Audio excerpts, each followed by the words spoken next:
La tragedia de Morazán o Morazaneada es, además de un documento histórico, un documento literario. Se trata de una obra dramática escrita por el autor Francisco Díaz, en versos en decasílabos y heptasílabos.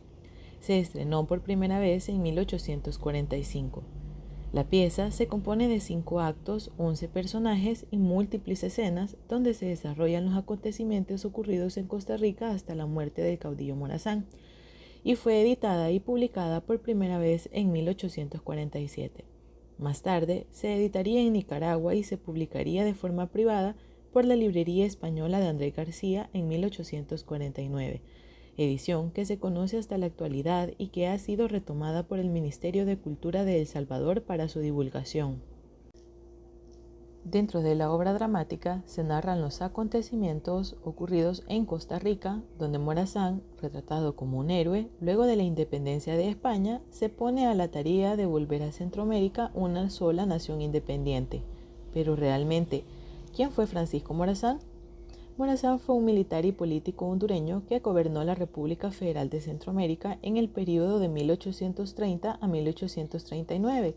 Con un pensamiento liberal, se opuso primero a la anexión de Centroamérica a México, impulsada por el gobierno de Iturbide.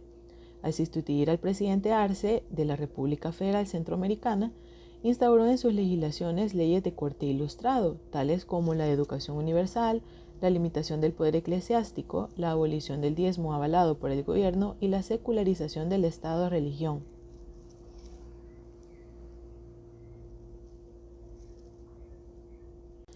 Del papel histórico que posee la obra sobre Morazán, es importante destacar la figura del autor, Francisco Díaz, quien también promulgaba los ideales unionistas dentro de Centroamérica y estaba educado bajo una ideología liberal. Por tanto, dentro de la narración, que trata las hazañas del protagonista, las exalta y las hace más relevantes, proyectando la imagen de un líder, el ejemplo de una casta y el auténtico patriotismo de un militar que lucha en beneficio de la mayoría y no del bien personal. Este punto es medular para criticar la obra, debido a que no se tiene un trato neutral de los personajes, sino al contrario, es muy parcial y coloca al héroe como si todas las decisiones que se hubiesen tomado fueran las correctas e indispensables. En ese sentido, dentro de la narración, el fusilamiento de dicho personaje es considerada una traición mayor por todos los personajes de Costa Rica. En cuanto a la relación de esta obra con el proceso de investigación, me parece importante resaltar que es poco estudiada y que en ella se describe el proceso de deterioro de la sociedad en general tras la independencia y la denuncia del autor. También es importante decir que es una forma de reivindicación de la imagen de Francisco Morazán, que muchas veces es llevada o satanizada desde los medios más conservadores durante el periodo de la independencia.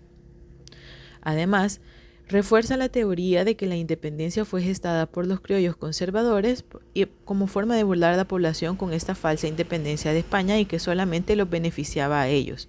Es decir, que en este material se refuerza la hipótesis de que la proclamada independencia por el bien común únicamente beneficiaba a un grupo pequeño de la sociedad.